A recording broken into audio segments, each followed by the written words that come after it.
Alright, so in this video I'm going to show you how to create a Zapier integration with your CRM to populate lead information into the CRM from a landing page such as ClickFunnels. You can also do this with Facebook or lead pages, but I'm going to show you ClickFunnels in this particular example. The first thing you do is log into Zapier.com. If you don't already have an account, you'll just create one and then you'll click Make a Zap. I'm going to show you one that I just did and walk you through it. But it'll take you to the same place when you click Make a Zap. It'll take you to this new contact activity. And so you'll choose a trigger app. In this case, you're going to choose ClickFunnels, and you can see some of the other popular integrations that you can work with, but we're doing ClickFunnels in this instance. Then you'll scroll down and you'll go to the next thing, which will be new contact activity. In this case, we want to do triggers when contact activity is created. So when a contact is made, you want it to trigger this integration. So you hit continue, and then you will sync it up with your ClickFunnels account. And if you've already got a ClickFunnels account synced with Zapier, it'll show it right here. And then you'll click connect an account. And in this case, I've already got a few connected, so I'm just going to hit testing. It says success.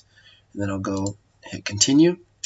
And this is the part where you're actually connecting it to the funnel. So this is now looking inside your ClickFunnels account. If you have different ClickFunnels set up, you'll be able to see them in the dropdown. I just have one created in this dummy account here. It's the Ripon Lead Magnet ClickFunnel. The second step is which funnel steps should we watch for new contacts. It's the same one. If you want it to check from multiple places, you hit continue. All right, pick a sample to set up your Zap. So you need to have a contact already inside the ClickFunnels. So you can see here I have one contact that I've created, John Doe, and the way I created that was by going through my actual dummy profile and filling out his name and then clicking submit. So it created as a contact. So you need to make sure you have at least one contact in here, and so that it can pull a sample. So it fetched this sample, so I'll hit continue. And then I'll go to the next step. So the second step, you're going to create an action.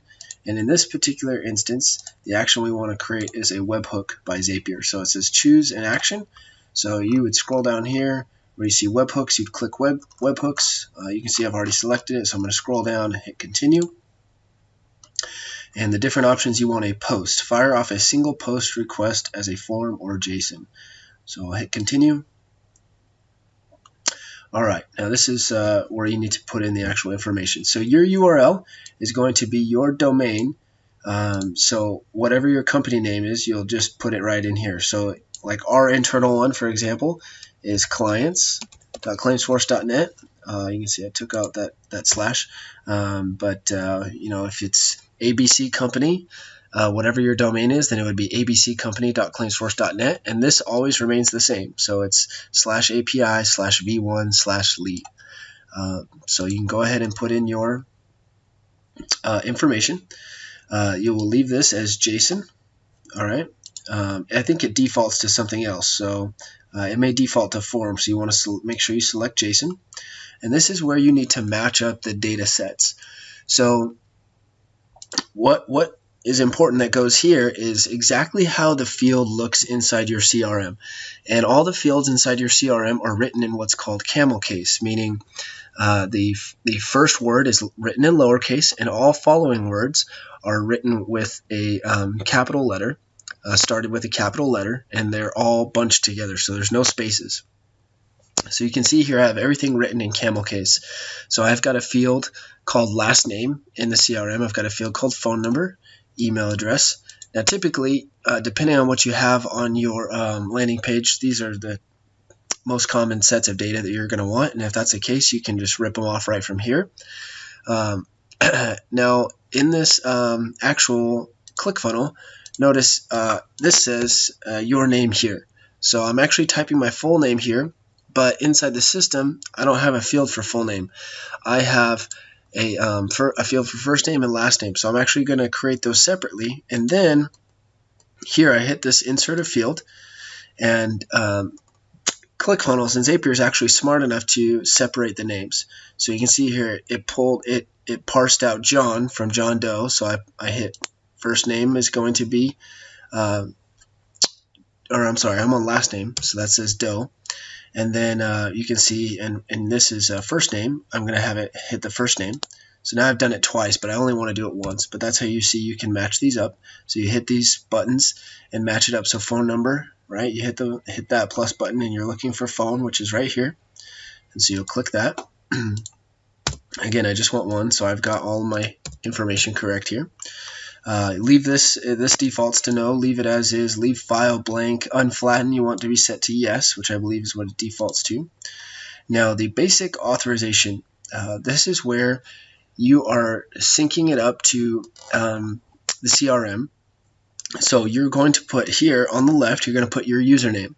So in this instance, my username to this account is Casey, and then you're going to put a pipe, which is the vertical mark you typically found above the enter button. And then the second thing you're going to put is the password. So in this particular instance, my password is claimforce123. So whatever your username and password is for your CRM will go right here. And then this is what you need to type into headers. You need to put content-type in application/JSON. Once you've done that, you hit continue, and then you can send a test post to Webhooks by Zapier. You can see that I just did that, and I'll show you the CRM. So I hit test, and then I come over to the CRM, and ding, ding, ding, John Doe appeared, as you can see, with his email address and phone number. CAY. It looks like it pulled over that CAY that I had accidentally typed after that field set. So you want to make sure that you have it correctly, and then it'll pull in correctly. So that, in a nutshell, is how you set up the Zapier integration. And then you'll just simply turn the integration on.